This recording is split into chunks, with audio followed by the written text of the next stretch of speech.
Okay, unmuting. Hello, hello, online world. It is another Tuesday, start of the week. Welcome to Off the Record with Migs. And Cheska and Migs, we're a little jam packed today because we are coming off a historic weekend for Philippine sports. But of course, many things going on. First of all, how was your vacation? Okay, photo finish. Kakauwi ko lang, literal, from the airport. Buti hindi traffic. Buti nakisama ang traffic at I made it to OTR on time. Pero jam-packed dahil last week, punong-puno po ang Philippine sports with, of course, Filipinas. Historic win in the AFF Women's Championship. First ever po yan ng Philippine Women's National Football Team. At abala din po ang Gilas Pilipinas sa kanilang torneo sa FIBA Asia Cup. Pero ngayon po, we're talking about basketball and football. Pero bago po natin introduce ang ating guest, please do follow and like and the support of the record. Of the record is now on ABS-CBN Sports and follow at ABS-CBN Sports on Facebook, YouTube, Instagram, and Twitter. Nung huli po nating episode, Cheska, gines natin ang Petrogas Angels Mhm. na si Myla Pablo and si MJ Phillips. Nung nakaraang Yes. Tuesday, gines naman natin ang UP Fighting Maroon na si Richie Rivero. And for this Tuesday, gigis ulit tayo ng isa pang UAP player na teammate din ni Richie. Ngayon naman on his way to recovery, a vital piece, a vital cog in that championship run for the UP Fighting Maroons noong season 84. Introducing to you guys, CJ Cansino. Hi, CJ. Hi Migs, hi Cheska, hello sa mga nanonood. Thank you for Ayan. inviting me. Hi, CJ. Okay. Hi, Hello. CJ. Gusto ko muna namin kamustahin. Alam namin na, well, congratulations sa iyong successful surgery. Kamusta ka naman so far? Months after, medyo nakalipas na ng konti after that historic run. Kamusta naman ngayon? Actually okay lang kasi alam mo yun, after nung championship, medyo tanggap ko na magre-recover ako na meron akong gagawin para sa injury ko, ACL man or hindi. So, okay naman ako as of now. Masaya dahil syempre nakuha yung championship, di ba? Okay. So, tawag mo dito. Sorry, Cheska, are you there? Yes, I'm here. Okay. So yun, no? Sorry, nagka-ano lang kami. So CJ, tanungin lang natin, no? Playing in Game 3, balikan lang natin para sa mga gusto pang tumrowback dun sa run ninyo nung series. And medyo may ininda ka na nga nun eh. But how was that game for you if you would backtrack? And baka pwede mo makwento sa amin from your account, that historic Game 3. Actually, yung game na yun, yung naiisip ko lang talaga is kung ano yung mga maitutulong ko. Siyempre, sa time na yun, ang naisip ko lang is yung score dahil hindi nga ako makalateral, hindi ako makadependa. So, ang mindset ko talaga nun, kapag nakuha ko yung bola at merong kahit konting puwang, titira-titira ko kasi alam ko na every quarter, makakalaro lang ako 1 to 2 minutes. So, yun yung naging mindset ko coming in the game. Yes. And of course, CJ, that big shot, what was through your mind to send it to overtime? Before nun, di ba nakashoot sila. So, nung nag-time out, alam ko na bubunutin ako. So, ilagay ko na sa mindset ko na pag bumalik sa akin yung bola, titira ko. So, nung bumalik nga sa akin, actually parang wala na yung, parang nagblanko na lahat nung isip ko. Tapos parang naging muscle memory na lang yung pagtira ko. Then, pagtapos nun, sumut dun. Yun na. Yun na yung naging sitwasyon. Yes. Okay. Pero ngayon, no, pag-usapan naman natin, syempre, fresh yung balita natin na, now on your road to recovery. Cheska, you wanna take this part? Yeah, of course. I mean, we have CJ na nakita natin kung like how he stepped up in game 3. Nakita natin na yung determination talaga niya, how gusto mo talaga maglaro, CJ, and obviously kitang-kita yung effort mo to help your team win. But obviously pagkatapos nun, you had to go through that journey of the surgery and now you're recovering. What was the first thing na napansin mo na kailangan mong gawin? Or the first thing na inisip mong, okay, now it's time for me to rest and recover? What were the things that you needed to do for yourself at that point? Alam ko na before pa nun, alam ko na hindi agad ako makapag-celebrate nung finals, nung championship, nung afternoon. Kasi nag-usap kami agad nung coach ko, nung strength and conditioning na coach ko, na sobrang ikli lang kasi nung 3 months before the next season. Sobrang halaga nun dahil yun nga, last season ko na. So after nun, celebrate lang ng konti, inom lang ng konti.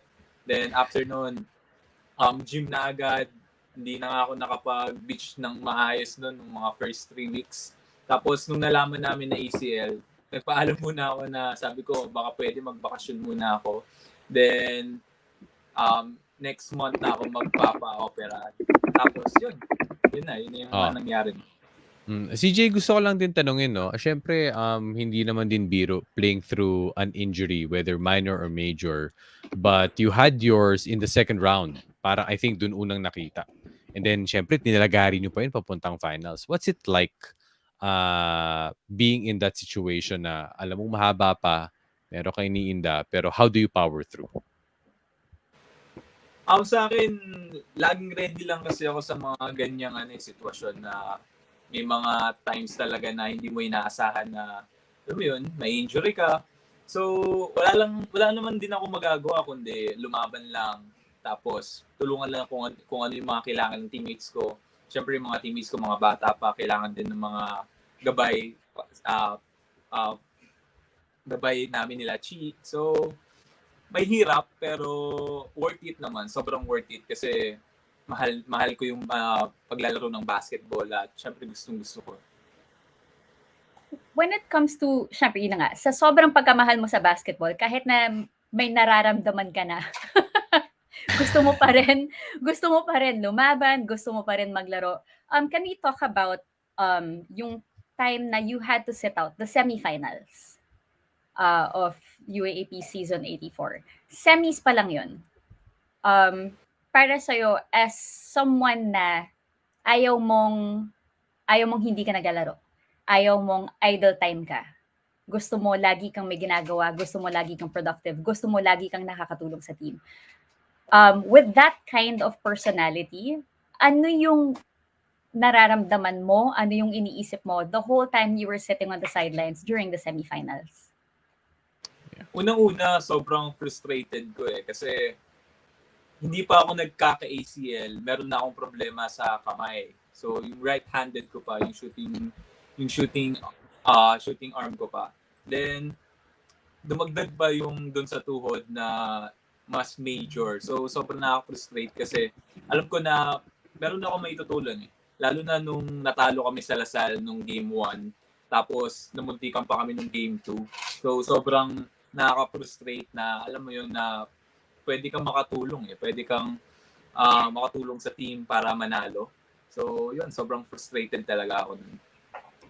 Pero syempre ngayon nagbunga lahat, nandito na tayo, fast forward tayo. Yes. And yun nga lang, you'll have to sit out season 85. That's which will happen this year. I wanna get your thoughts on that. Although sabi mo nga natanggap mo na, ito na, pero yun dun yung reality na shucks, magsi-sit out ako ng 1 year. Ako medyo tanggap ko na rin kahit hindi pa alam na ACL, medyo tanggap ko na kasi parang medyo may nararamdaman rin ako na baka hindi ako umabot sa next season kasi alam ko yung feeling na alam mo yun na pwede kang maglaro pero hindi ka 100%. So parang meron akong 50-50 na feeling nun. So ngayon medyo lumuwag yung loob ko na okay, mag-sit out ako pero sobrang haba ng time. Mayroon ako 15 months para makarecover. Hindi katulad nung last ACL ko, parang 8 months lang kasi yun Then 3 weeks na basketball. So ngayon, mas mahabang time. Mas alam ko magiging ready ako for the next season na lalaroan ko. Para palang clay yan, bro. Parang clay. Oo. Parang clay. Sakto. Okay. And then, of course, yun na nga, you mentioned na yung previous injury mo you had to sit out, and then now that you're recovering, you have to sit out again. How do you keep yourself motivated pa rin? Because it's so easy for anyone to be discouraged. 'Di ba? Yung parang pinagdaanan ko na yan, tapos dadaanan ko na naman. But for you, there's something about you na okay lang, hindi. Mag-rehab ako, mag-exercise ako, I'm gonna do everything that I need to do para makabalik ako sa court. What keeps you going? What motivates you?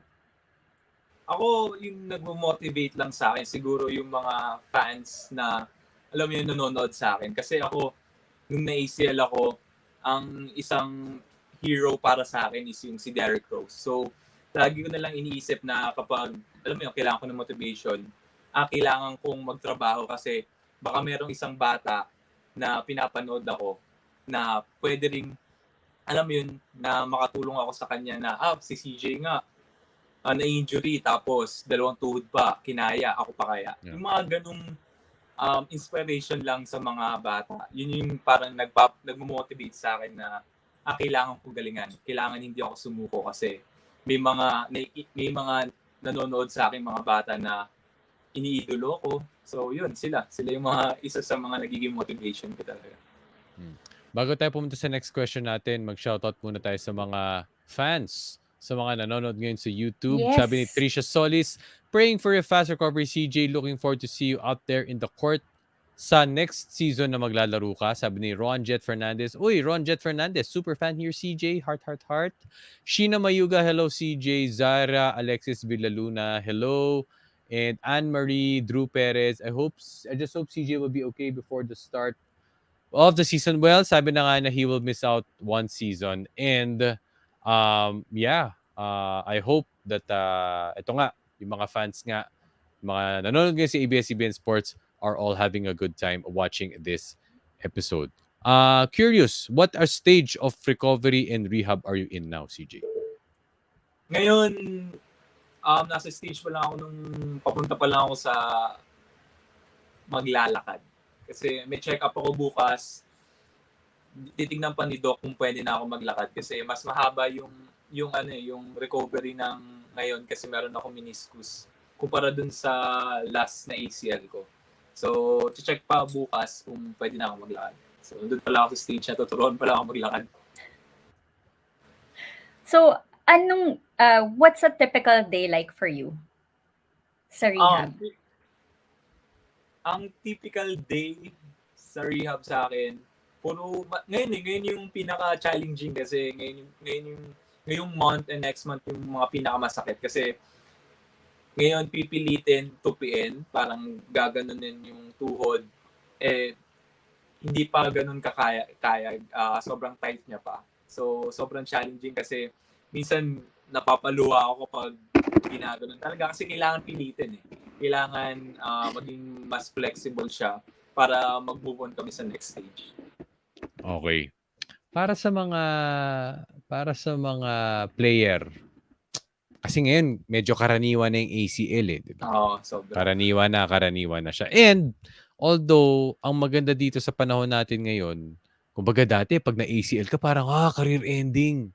Oo. Pero ngayon marami nang nagagawa ng paraan. Pero it will just really take time. Ano siguro yung mga una mong nakuhang message or like mga payo na pwede mong naibigay na ngayon na pinagdadaanan mo na siya? Meron na ba? Or siguro mga payo po palang nakuha from others na went through the same thing? Sa akin, kasi may mga, nakalimutan, sino ba yung mga chinat ko na ACL din? Parang meron mga player akong chinat na ACL, tapos sabi lang nila, huwag ka lang matakot. Si Kuya Renzo, sabi niya, huwag ka lang matakot na huwag mo lang i-baby. Sabi niya, kahit malakas na yan sabi niya, huwag kang matakot na iapak mo, huwag kang matakot na ibuhat mo, ganun. Yun yung mga payo na nakuha ko sa kanya Sabi niya, kaya mo yan, kaya niya, mas lalakas pa.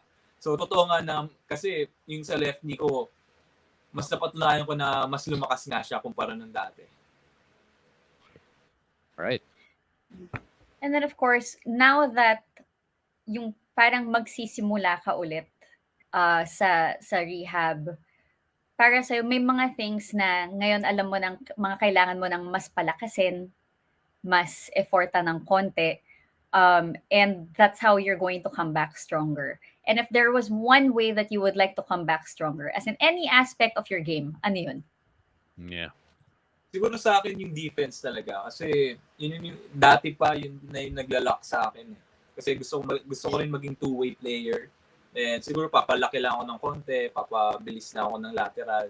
Then yun yung gusto ko talagang ma-improve sa akin. May tanong tayo dito from one of your supporters. Tinanong ni Jessa Zabanal, your most remarkable moment as a Fighting Maroon? Sa akin, syempre, yung championship. Dahil sobra iba-iba yung feeling kapag champion ng UAAP. Lalo na pangarap ko yun dati pa. So, yun, yung pinaka-remarkable sa akin. Na hindi ko na makakalimutan.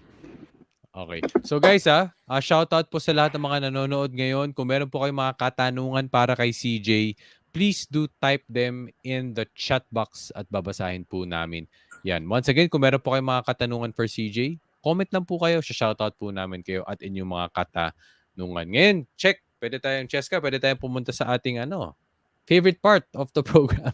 Our fast break round. Kasi ito, very light, very kwentuhan, very tawanan. Yan. Okay, here we go. CJ, mabilisang tanong, mabilisang sagot. Wow, seryosong seryoso. Nakakaba naman yan.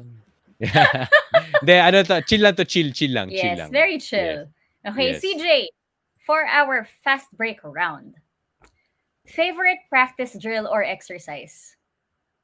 Shooting. Shooting. Pinakaayaw mo? Defense. Defense. Okay. Okay ngayon. Playing in Araneta or MOA Arena? Araneta. Okay. Mas malapit kasi yung 3 points sa Araneta eh. Or mas malapit siguro. Baka depende kasi doon sa may, alam mo yung mga upuan, mas malaki kasi sa may MOA eh. Mas maliwanag doon sa mga gilid kumpara doon sa Araneta. Yung Araneta, di ba, madilim yung paligid. So, para ka lang, yung court lang parang nakikita mo. Yun nga yung tatanungin ko eh. Kasi di ba iba yung lighting ng Araneta tsaka MOA, mas maliwanag sa MOA.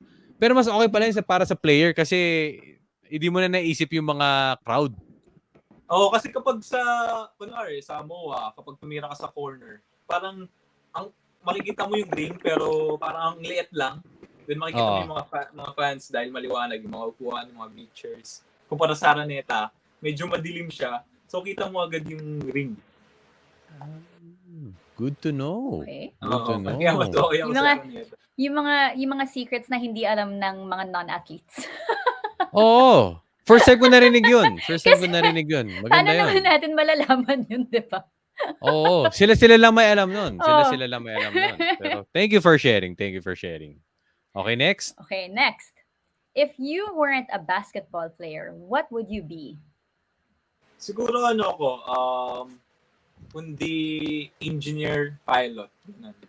Mag-aaral lang siguro ako. Hindi lang, mag-aaral pala ako. Oh. Engineer or pilot? Wow. Pwede pa magpiloto? Kaya pa mag-pilot. Kaya pa magpiloto, no? Tama. Si Jeric Fortuna. Kuya Jeric. Nag-PBA pa si Jeric tapos nagpiloto. Kung di ako nagkakamali, parang 2 years lang yung pwede. Ngayon kasi parang 4 years course yung kailangan mo atang tapusin. Mas madali ata kasi yung dati. Baka depende sa school na papasukan mo rin. Depende. Okay.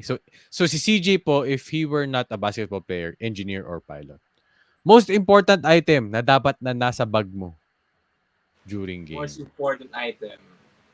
Gym bag, gano'n? Di ba, may bag ka. Tapos ano yung dapat na nandun bago ka pumunta ng game? Shoes. Totoo naman. CJ, pwede ba ako magtanong? Kasi ngayon, di ba, nauuso, yung naka-backpack ka lang, tapos dala-dala mo lang yung sapatos mo. Sino nagpauso nun dito? Di ko alam. O parang nagayahan lang. Siguro nagayahan lang sa NBA kapag magandang sapatos mo kapag kailangan mo i-flex. Kunwari, Sobrang ganda ng, kunyari, Kobe's, di ba? Sobrang ganda ng Kobe's. Kailangan mong pakita. So, siguro kaya ganun. Nagkagano ka rin ba backpack tapos shoes? Pag hindi na kasya sa bag ko, ginagawa ko yun. Pero ngayon kasi parang sila na yung may dala ng uniform eh. Dati kasi parang kami. So, nahirapan pagkasyahin sa loob ng bag. So, anong dala nyo doon sa bag ninyo? Personal na lang? Mga pamalit? Hindi na pamalit eh. Kasi kung ano yung suot namin going the game, yun na yung pang-uwi namin. So, siguro towel, tapos socks, yung compression shirt lang. Yun lang. Tama. Okay. Good to know. Okay. Sige, Dati next. Kasi parang kami yung nagdadala ng uniform. Eh, syempre, kapag naiiwan mo, di ba? Patay. Yun na. Coach, light yung nadala ko. Dark pa na tayo. Minsan ganyan eh. So, dapat equipment manager na lang. Equipment Okay, manager. Yan. Para matik. Okay, next. Okay, next. CJ, hardest guy to defend in the UAAP? Sa akin si Dave Alfonso. Kasi laki eh. Mabigat si Dave eh. Tapos may skill set ba. So, sa akin si Dave. Okay. Dave Ildefonso. Okay, next. Go-to cheat meal. Go-to cheat meal. Siguro ako salmon. Baked salmon. Kasi masarap na siya. Tapos healthy pa. Hindi pa cheat meal. Masarap na yung parang hindi pa cheat meal kasi may protein. So, tapos may kanin. May cheese. May cheese. So, parang hindi siya cheat meal. Okay. Mauta ka dun, ha? Mauta ka dun. Mais. Okay. Mais, next. okay. Best hype song? Ang best hype song ko siguro Do What I Want. Favorite ni yung Russell Westbrook. Okay. Next. Russ. Okay, next. Game day ritual. Game day ritual ko lang etong last UAP nagbago ako eh. So nag-yoga ako morning yoga na lang mga 12 minutes sa YouTube, parang mga stretching lang siya. Then sa game na nanonood ako ng mga highlights ng mga gusto kong gayahin. Mga pinapanood ko lang naman Stephen Curry, Trae Young, Westbrook, nung OKC pa siya. Yun. Okay. Alright. Next. Kung hindi ka gwardya, regardless of size, height, etc., ano siguro yung posisyon na gusto mong laruin or parang interested ka? Ako point guard. Actually, gusto ko mag-point guard eh. Ngayon, parang kung bibigyan ako ng chance ni Coach Gold para mag-improve din yung game ko, gusto ko mag-point guard. Gusto ko matuto mag-point guard. Bakit hindi? Okay. Okay. For the next level. Oo, totoo yun. Alright, Okay, next. Favorite Philippine player of all time? Cyrus Baguio.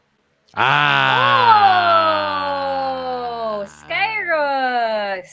Yes. Okay. Actually, may resemblance eh, no? May resemblance. Kung siguro uso na yung Korean hair nung 2002, Cyrus Baguio. Hindi, totoo, may comparison.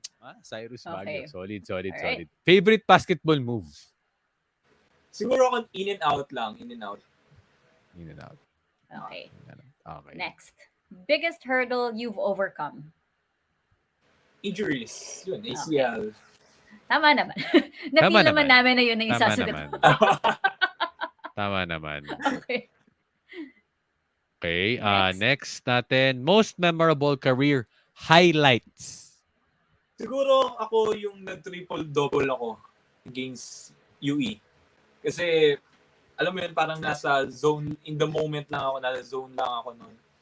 Na pagtingin ko sa stats sa TV, dun sa may San Juan, na, pa-triple-double na pala ako. Isa yun sa mga pangarap ko. So, yun, hindi ko makakalimutan yun.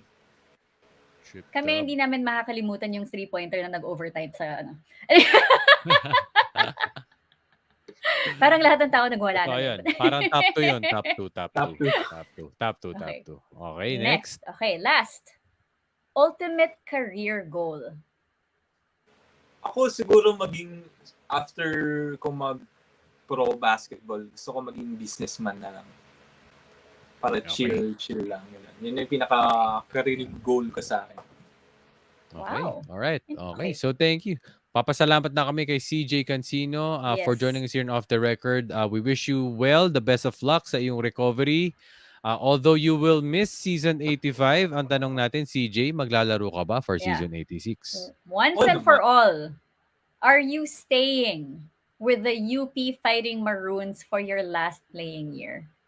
Siyempre, magstay ako kasi, alam mo yun, iba yung utang na loob na binigay sa akin ng UP. So, ibabalik natin yun. At sana makuha namin yung 3-peat. Kunin mo na lang yung 2-peat, then 3-peat. That's the goal. Okay. So, goal is, nandun ka sa 1, kunin nila sa 2, nandun ka sa 3. Aha. Nandun ka sa 3. That's the goal. That's the goal. Alright. Sige, CJ, message to your fans. Sa mga fans ko, thank you so much sa pag-support sa akin palagi. At ingat kayo palagi. Sana magkita-kita tayo soon. Yun lang. Thank you so much. All right. Thank you so much, CJ. Thank you, CJ. Thank you, Ben. Thank you so much. Sana CJ ma-interview ka ulit namin next time, and thank you for Yes. joining us here in Off the Record. Ano man. Thank you, Idol. See you soon. Alright. See you. See you, CJ. See And you. on your road to recovery. Okay, so ngayon po, thank you And so much, CJ yes. Cansino, for guesting here on Off the Record. At syempre, kanina nga, Cheska, na pag-usapan natin, napaka-eventful talaga ng Philippine sports for the past week. At syempre, pag-uusapan natin. Magpapasalamat na kay CJ Cansino. Shoutout to Mark Salamat and Virtual Yes. Playground. Thank you so much Thank you. for having CJ with us here. Pero ngayon, pag-uusapan na natin from an analyst's perspective. Paano nga ba denominate? Paano nga ba Yes. nanalo ang Filipinas sa AFF Women's Championship? Cheska? And of course, 2022 Migs. I have been raving about this the whole year. It's been absolutely historic for the Philippine women's national football team.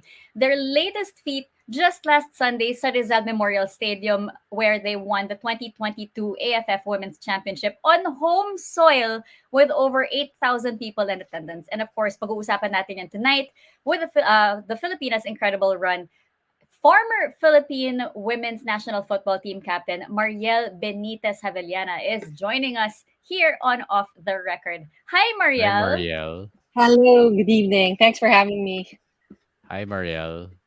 Long time Hello. no see, Mariel. I recorded with Mariel yesterday. I heard you guys just spoke yesterday. Yes. And Yes. watch out for that analysis tomorrow po. Meron po tayong special sa Take Yes. That for Data on ABS-CBN Sports with Mariel Benitez Javellana. Pero sige, Cheska, go ahead.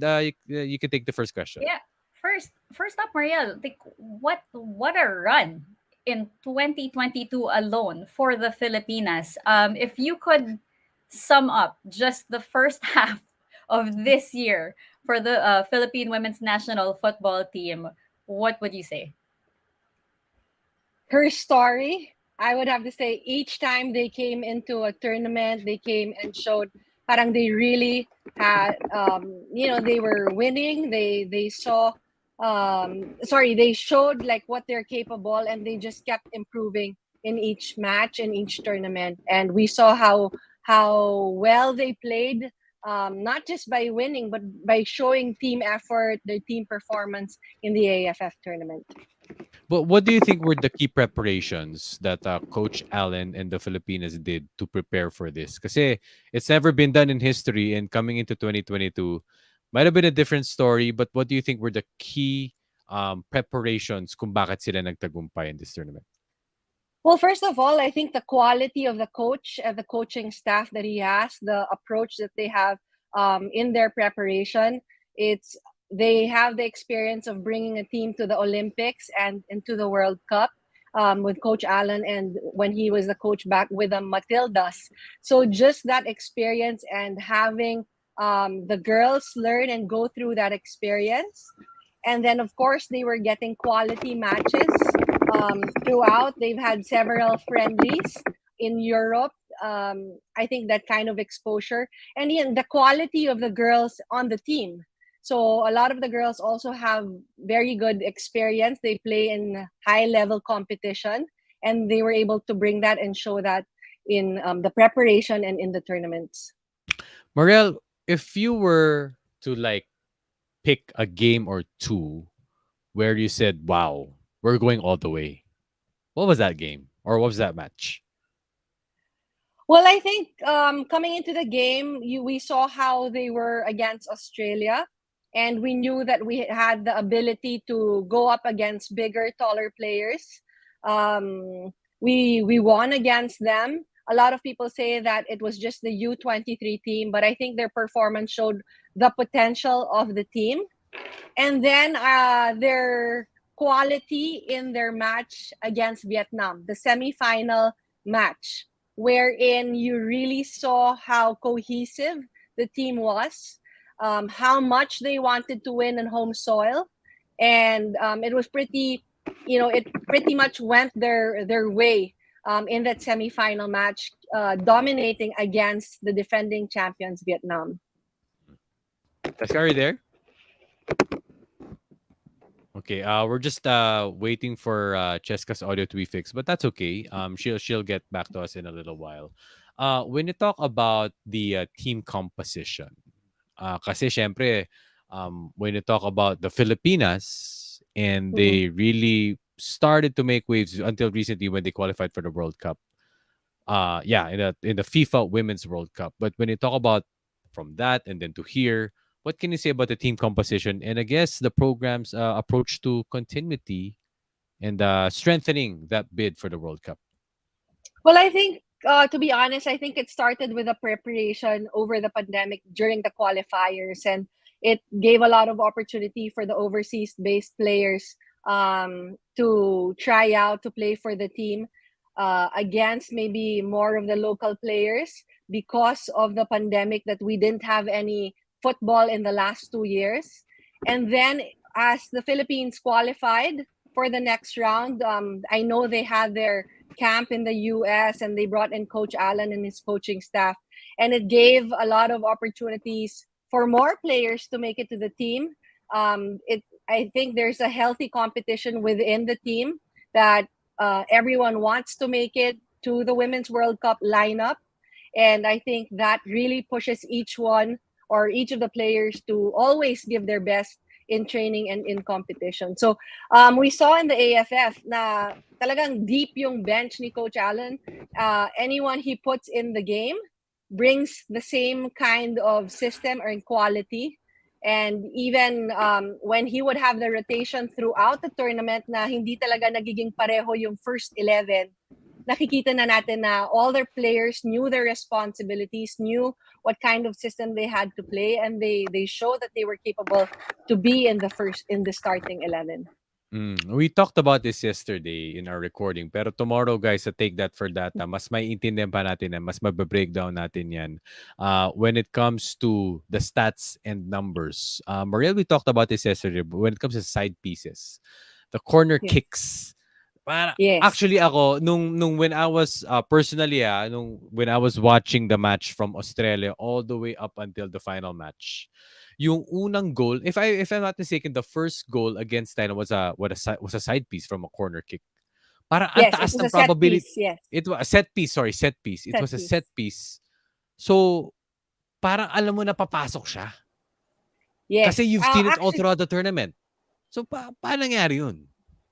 yeah, actually, di ba sabi mo nga, we were saying out of the 23 goals of the Philippines, 11 of those were scored through headers, 6 from corner kicks.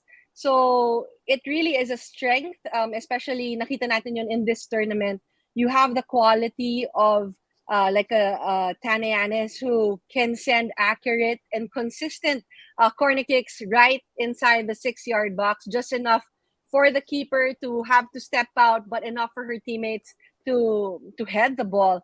And the players that we have the height, we have the ability to win aerial challenges. Sabi nga natin kay Sarina Bolden, out of her 8 goals, she's the top scorer of the tournament. Out of the 8 goals, 5 were scored on by headers. So just the ability to win 1v1s or aerial challenges, napakalaki nung lamang natin ng Philippines against the other Southeast Asian countries. So I think even with set pieces, we would always say yung situations wherein you can control. So we always say that set pieces such as free kicks, corner kicks, pwede mo yan i-practice pa ulit-ulit during training. So kontrolado mo yung runs ng teammates mo, your kicker or yung set piece specialist. So that one you can keep training and have that executed in the match. And I think we were really able to use that advantage in this tournament. Anong factor ang key doon or ability? Does height matter? Does athleticism matter? Well, obviously, first, your set piece taker has to have the accuracy and consistency, yung klase ng sipa niya. It's not Okay. easy to be consistent or to be accurate with that kick. So, meron ka, usually if you're the set piece taker, meron, especially from a corner kick, meron ka ng target.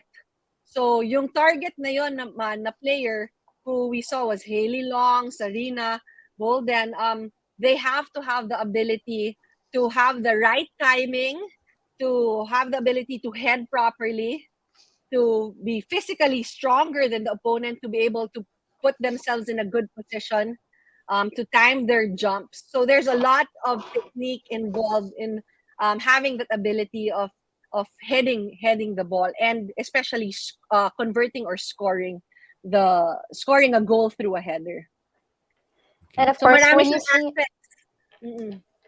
when you see, of course, the current Tane, when she takes that corner, you feel the anticipation just building from everyone, because basically all the Filipino fans know that there is a legitimate chance for that corner to convert into a goal. Maria, obviously you were in the stadium on Sunday. I saw, was it Ina's IG story saying my captain, as obviously the former captain of the Filipinas yourself, watching this unfold right before your very eyes, surrounded by more than 8,000 people.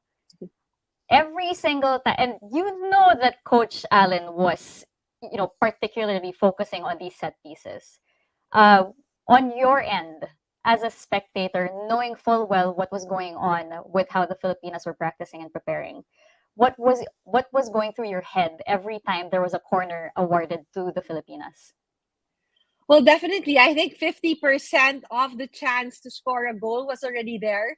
And it was really just finding that connection to the striker or to the teammate to put in that ball. We would always say the quality of that corner, of that kick, wherein it just lobs right by the 6-yard box, where it's difficult for the keeper to step out, but enough for a teammate to put her head in or a body part in and be able to score the goal. So having someone like that, definitely, sabi nga natin na pwede mo talaga i-take advantage. And she was very consistent throughout her corner kicks. And when she's not on the pitch, it would be Sarah Egesvik who would also take it. And she would also have the same quality where she'd be able to lob it and make it easier. Although it's not easy, but it's easier for her teammates to really have that kind of run or timing to head the ball in. And they make it look easy. Go ahead, Cheska. Go ahead. Yeah. Go ahead. All right. Yeah. And of course, when you look back at just this year alone, again, we're talking about the bronze medal in the SEA Games last May.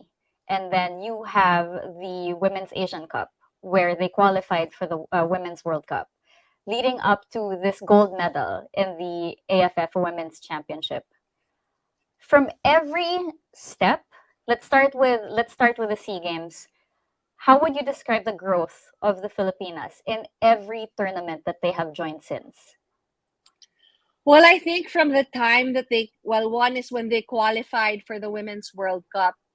Definitely a lot of confidence came into the girls and to the team. And I think the motivation of just wanting to always get better and outdo themselves in the past tournament in preparation for the big one next year. So yes, the SEA Games was the first step, and I think to be able to play, with a training camp with quality friendlies, and then to be able to see yourself improve in each tournament, especially in the SEA Games, they're making history each time they come out. So it is the first tournament, first bronze medal for the Philippines in the SEA Games after so long, when I think it was a demo sport back in 81. So slowly we're in part of the top 3 of the Southeast Asian Games. And then this AFF, we were able to show that as we continue to prepare for the Women's World Cup, that we outdid ourselves again from the bronze medal, and then now winning the gold. And one thing good though is that the girls, I know, is just not wanting to win the medal, but they want to continue to do well and inspire the next generation of football players. Yun ang maganda, So they no? have that Yes. big why. Oh, so Yeah. it's not really. I think it's not really just competing, and of obviously winning, but it's really showing what the Filipinas are capable of and opening the eyes of the Filipinos in the possibilities of playing football. And there's something about this squad that the stories just write themselves. I mean, we had the Filipinas knocked out by Thailand 3-0 in the semis of the Southeast Asian Games. And then fast forward to AFF. You're going up against Thailand in the finals. And the Philippines wins the finals 3-0. Even in the qualification, even in the World Cup qualifiers, you had the Philippines defeating Thailand 1-0.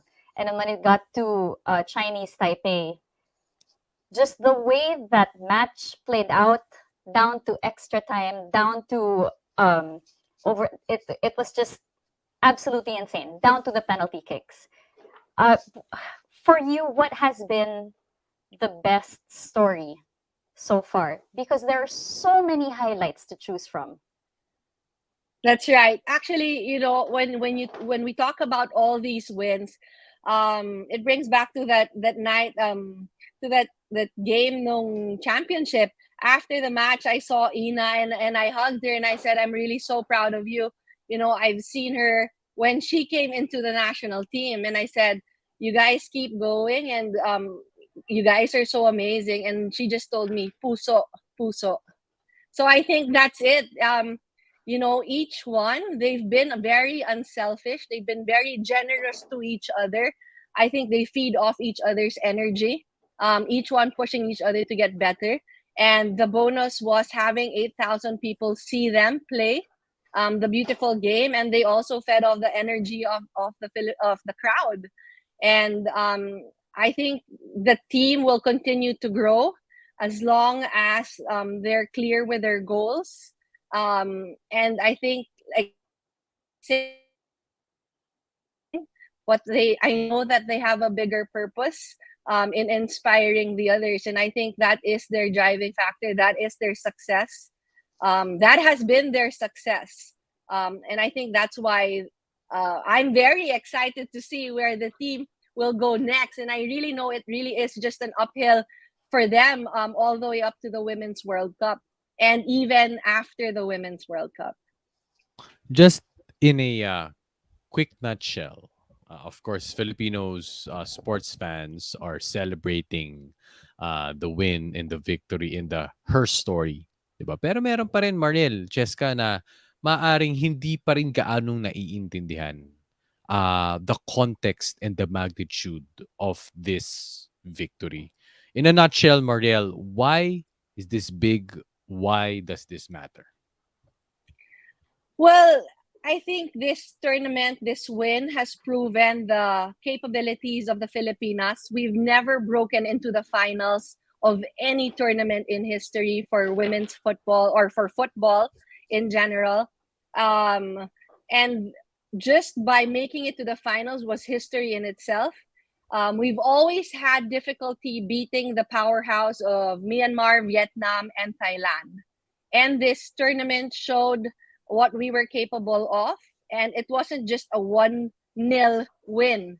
It was a 4-0 in the semis and a 3-0 in the finals. So I think it shows everyone the potential of the Filipinas or women's football specifically to succeed in Southeast Asia and hopefully in Asia and eventually, hopefully, in the world.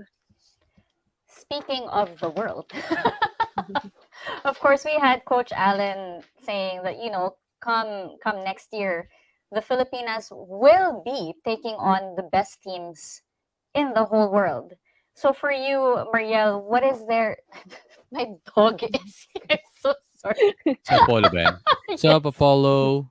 Kasi Okay lang yan, there's okay lang something yan. white and fluffy waving behind you. I was like, Gusto okay, my niya yata dog is in the magtanong room. eh. May question ba? May question from Apollo. Na-excite din siya sa Na-excite din siya. Filipinas. Na-excite din siya. I'm so sorry. Na-excite si Apollo. Okay lang, okay lang. Oh my God. Ikaw na daw magtanong, Chess, kanong tanong niya. Ikaw na Yes. magtanong niya na. So, before the Filipinas head to the World Cup, what are the things that need to be improved on? Well, definitely, I think in all aspects, because right now, of course, we won in Southeast Asia, but even up against Asian teams, there's still a huge challenge. You play against teams like Japan, South Korea, who have all been or who have experience playing in the World Cup, in the Women's World Cup. So that is still a huge challenge for us to go up against them. I think for the Filipinas, obviously in Southeast Asia, we saw how we would win in 1v1 situations, which is very crucial. Because if you don't win the 1v1, it really makes it difficult for us to win the team in the team tactics. So I think individually, each one needs to be stronger physically, technically, and tactically. Kailangan, you have to be consistent in all aspects. Against an Asian team, you'll also be pitted against taller, physically stronger players that probably wasn't really felt against the Southeast Asian countries. I think physically we were stronger than them, and it was also difficult for the other teams to go up and challenge against us. So I think if we go up for the Women's World Cup, everyone would have to agree that we'd have to develop and be more consistent in all aspects, from the small picture to the big picture, what we call. So the 1v1s, 2v2s, that has to be improved before we go into like the team defending in all these tactical aspects. Okay. So, ngayon, Mariel, now that sabi mo nga the big why of the team is not just by winning this and then just for their glory, but we need to expand, palakihin talaga yung football sa Pilipinas. And this might be the clincher. This might be the turning point on how football may be more mainstream. But of course, it's not just only in the wins. It's not only in the tournaments that bring hype. Things have to also happen behind the scenes. When no one's watching anymore, when the hype is gone. From your perspective and a football perspective, paano pa ba yun mas lalaki? Paano ba yun marirealize yung why na yun? Well, I think sa akin, obviously, coaches' education. For me, I think that's my advocacy. You have to develop the coaches so that we would have quality players. So for me, the dream is that the success of the Filipinas will trickle down to the youth national teams, and then from the youth national teams to the club levels and the schools. Because yes, the senior national team is successful, but how are we now developing the grassroots in the far-fetched areas who dream to one day be a part of the Filipinas, when we also don't have quality coaches?